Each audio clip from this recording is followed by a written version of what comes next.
മക്കളൊക്കെ സ്കൂളിൽ വരുന്ന സമയത്ത് എന്തെങ്കിലുമൊക്കെ കടി വേണ്ടി വരും അല്ലേ? അപ്പോൾ അവർക്കൊക്കെ സ്നാക്സുകളൊക്കെ ഉണ്ടാക്കി കൊടുക്കുന്ന സമയത്ത് അത് അവർക്ക് വിശപ്പ് മാറാനുള്ള ഒരു സ്നാക്കും കൂടി ആയിരിക്കണം.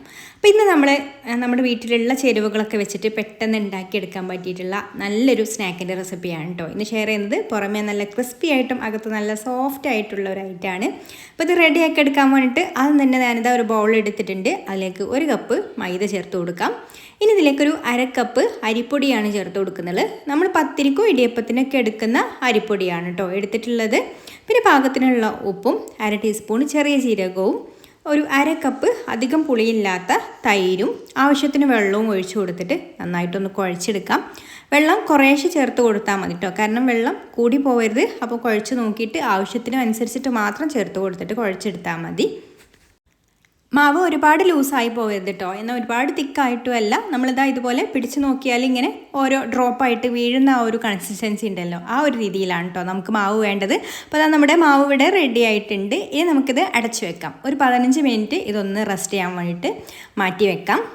ഈ ഒരു സമയം കൊണ്ട് നമുക്ക് ഇതിലേക്ക് വേണ്ടിയിട്ടുള്ള ചട്നിയും കൂടി ഒന്ന് റെഡിയാക്കി എടുക്കാം. അപ്പോൾ അതായത് മിക്സിയിൽ ചെറിയ ജാർ എടുത്തിട്ടുണ്ട്. അതിലേക്കൊരു 1/2 കപ്പ് തേങ്ങ ചിരവിയതും 1 ടേബിൾ സ്പൂൺ പൊട്ടുകടലയും പിന്നെ ഒരു ചെറിയ കഷ്ണം ഇഞ്ചി ഇതുപോലെ ചെറിയ 2 പീസാക്കി എടുത്തിട്ടുണ്ട് അതും, പിന്നെ എരിവിന് ആവശ്യത്തിനുള്ള പച്ചമുളകും പിന്നെ മല്ലിയിലയും പാകത്തിനുള്ള ഉപ്പും ആവശ്യത്തിന് വെള്ളവും ഒഴിച്ചു കൊടുത്തിട്ട് ഇത് നന്നായിട്ടൊന്ന് അരച്ചെടുക്കാം. അപ്പോൾ ഇതുപോലെ അരച്ചെടുത്തിട്ട് ഇനി ഒരു പാൻ സ്റ്റൗവിൽ വെച്ച് കൊടുത്തിട്ട് അതിലേക്ക് വെളിച്ചെണ്ണ ഒഴിച്ചു കൊടുത്ത് ചൂടാവുന്ന സമയത്ത് കുറച്ച് കടുകിട്ട് ഒന്ന് പൊട്ടിക്കഴിഞ്ഞാൽ കറിവേപ്പിലയും ചേർത്ത് ഒന്ന് മൂത്ത് കഴിഞ്ഞ് നമുക്കിതാ ഈ ഒരു ചട്നിയിലേക്ക് ഒഴിച്ചു കൊടുത്തിട്ട് മിക്സ് ചെയ്ത് കൊടുത്താൽ ഇതാ നമ്മുടെ അടിപൊളിയായിട്ടുള്ള ഗ്രീൻ ചട്നി റെഡിയായിട്ടോ. ആ ഒരു മല്ലിച്ചപ്പിൻ്റെ ഫ്ലേവറിലുള്ള ഒരു ചട്നിയാണ്. ഇനി ഇതാ നമ്മൾ മിക്സ് ചെയ്ത് വെച്ചിട്ടുള്ള മാവിലേക്ക് ഒരു 2 ടേബിൾ സ്പൂൺ ചെറിയുള്ളി ഇതുപോലെ ചെറുതായിട്ട് അരിഞ്ഞതും 1/4 ടീസ്പൂൺ പച്ചമുളകും ഇഞ്ചിയും കൂടെ ചതച്ചെടുത്തതും കുറച്ച് കറിവേപ്പില ചെറുതായിട്ട് അരിഞ്ഞതും 1/4 ടീസ്പൂൺ ബേക്കിംഗ് സോഡ കൂടെ ചേർത്ത് കൊടുത്തിട്ട് നന്നായിട്ടൊന്ന് മിക്സ് ചെയ്ത് കൊടുക്കാം. കൈകൊണ്ട് തന്നെ കുഴച്ചെടുക്കണം കേട്ടോ. ഇതിലേക്ക് നമ്മളിനി വേറെ വെള്ളമൊന്നും ചേർത്ത് കൊടുക്കേണ്ട ആവശ്യമില്ല. നമുക്ക് മാവ് ഇങ്ങനെ പിടിച്ച് നോക്കിയാൽ ഇതുപോലെ ഇങ്ങനെ വീഴുന്ന ആ ഒരു പരുവത്തിലാണ് കേട്ടോ നമുക്ക് മാവ് വേണ്ടത്. ഇതിനേക്കാളും ലൂസ് ആവാനോ ടൈറ്റ് ആവാനോ പാടില്ല. ഈ ഒരു കൺസിസ്റ്റൻസിയിൽ വേണം മാവ്, എന്നാലേ ഉള്ളൂ നമുക്കത് കറക്റ്റായിട്ട് കിട്ടുള്ളൂ. ഇനി നമ്മൾ കൈയൊന്ന് നനച്ചെടുത്തതിന് ശേഷം നമുക്കിതിൽ നിന്ന് കുറേശ്ശെ മാവ് എടുത്തിട്ട് ഇതുപോലെ ഒരു മീഡിയം ചൂടായിട്ടുള്ള എണ്ണയിലേക്ക് ഇട്ട് കൊടുക്കാം. ഇട്ട് കൊടുത്തിട്ട് പിന്നെ മീഡിയം ഫ്ലെയിമിൽ വെച്ചിട്ട് തന്നെ ഫ്രൈ ചെയ്തെടുത്താൽ മതി കേട്ടോ. ഹൈ ഫ്ലെയിമിൽ വെച്ചാൽ പുറം ഭാഗം പെട്ടെന്ന് മൊരിഞ്ഞിട്ട് അകം വേവില്ല. അപ്പോൾ ഒരു മീഡിയം ചൂടിൽ വെച്ചിട്ട്, ലോ ഫ്ലെയിമിലും ആക്കണ്ട, അപ്പോൾ തീരെ ആവില്ല.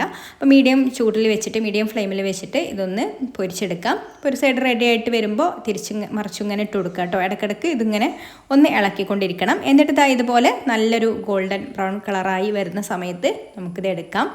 പുറമേ നല്ല ക്രിസ്പി ആയിട്ടും അകത്ത് നല്ല സോഫ്റ്റ് ആയിട്ടുള്ള മൈസൂർ ബോണ്ട റെഡി ആയിട്ടുണ്ട്. ഇനി നമുക്ക് ബാക്കിയുള്ളതും കൂടെ ഇതുപോലെ തന്നെ പൊരിച്ചെടുക്കാം. അപ്പോൾ ഞാൻ ഈ ഒരു വലിപ്പത്തിലാണ് ചെയ്തത് കേട്ടോ. അപ്പോൾ നിങ്ങൾക്ക് ഇതിൽ കൂടുതൽ വലിപ്പത്തിൽ ചെയ്തെടുക്കണം എന്നുണ്ടെങ്കിൽ ചെയ്തെടുക്കാം. പക്ഷേ കുറച്ചും കൂടെ കൂടുതലായിട്ട് ഓയിൽ വേണ്ടി വരും.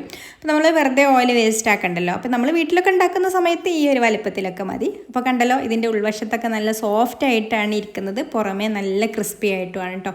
ഇനി ഇത് ചട്നിയുടെ കൂടെ ചട്നിയിൽ ഇങ്ങനെ മുക്കിയിട്ട് കഴിക്കാൻ അടിപൊളി ടേസ്റ്റാണ്. ഒന്ന് ട്രൈ ചെയ്ത് നോക്കിക്കോളൂ.